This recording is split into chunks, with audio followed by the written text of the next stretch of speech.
Okay, this is our second video on Walt Whitman this week. I'm going to try to do a couple things. So we're going to talk a little bit about Whitman's sensuality and then try to tie that into the very definition of poetry, which is something that we talked about last week. Hopefully they'll sort of come together fluidly. We'll see. You'll be the judge ultimately. In section 2 of the poem, Whitman embraces his characteristic sensuality. It's the sensuality that he's known for. This begins with the olfactory sense, the sense of smell. Houses and rooms are full of perfumes. The shelves are crowded with perfumes. I breathe the fragrance myself and know it and like it. Later in that stanza, Whitman engages a whole-body experience. He's talking about the atmosphere. I will go to the bank by the wood and become undisguised and naked. I am mad for it, the atmosphere, to be in contact with me. Now we can see Whitman's sensuality in full effect. Whitman is in love with the body. Not just his body, not just his lover's body, but the human body. Although Whitman wrote during the same time as the Transcendentalists, like Emerson and Thoreau, and some may still consider him a Transcendentalist, although not everyone agrees, he is very much a poet of the physical as well as the metaphysical. But it is through the physical world that Whitman reaches his transcendent moments.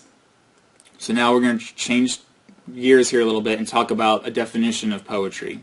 What is poetry? And it's something we tackled in our definition or in our discussions last week. Many people answer the question of what is poetry by saying that poems tell stories and that they convey emotion. Poems very frequently do tell stories, although many don't, and a good poem should certainly convey some kind of emotion. But so too does any worthwhile art object in any genre. Music, painting, sculpture, these all should elicit some kind of emotion, right? So what differentiates the poem? Specifically, what differentiates the poem from its prose counterparts, like fiction and nonfiction? In the fall of 2013, I gave a talk at Western Iowa Tech in which I discussed prose poetry, or prose genres and poetry genres, specifically the prose poem and the flash fiction piece, and how they were similar to and different from more traditional types of poetry. In order to talk about these more innovative genres like prose poetry and flash fiction, I had to understand what poetry at its essence really was.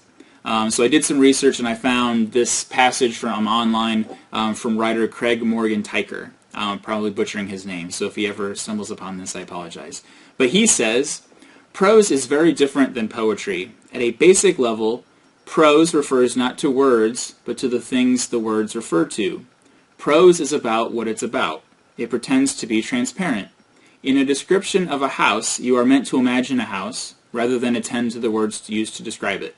So, you're reading a short story, the author paints this beautiful landscape. You're meant to picture the landscape, and you're not supposed to pay attention to the words. So we have sort of a couple of layers here. So you have the reader, you have the words on the page, and you have the landscape. You're supposed to sort of skip over the level of the words and get right to the landscape, because that's the purpose of the fiction piece, is to get you to that thing, to what's being referred, or what's being referred to. So, Tyker continues, poetry is self-conscious language, words that refer to themselves. Reading a poem, one is meant to be conscious of the materiality of the poem, the fact that it is made of words. Poetry is about words first and what they refer to second.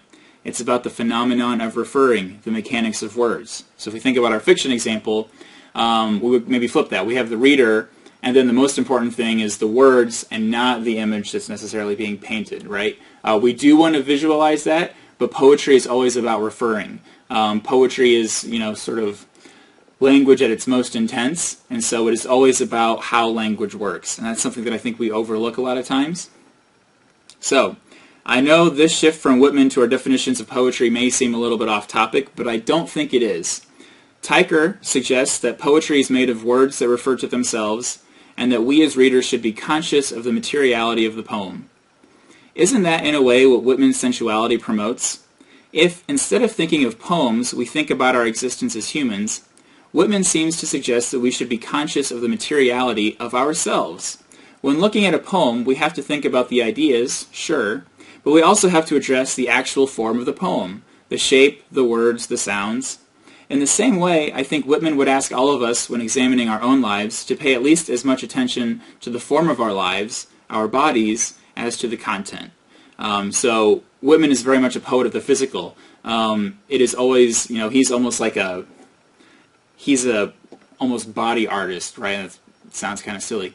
But when he's talking about being sensual, he's not talking, you can use the physical world to reach some other sort of transcendent moment, but he's less interested in the transcendental moment than he is in the actual physical self.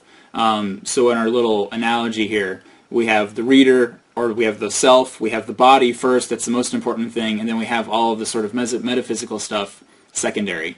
And we're all raised, probably from an early age, to think that it's what's on the inside that counts, which is true. But the inside is all sort of a product of what's on the outside, right? If we don't have a body, we have no existence. And I think that's something that Whitman's trying to convey through his poems. And it's a way, his outlook in his poetry is very much like poetry itself. It is very much about the form and the surface level of things.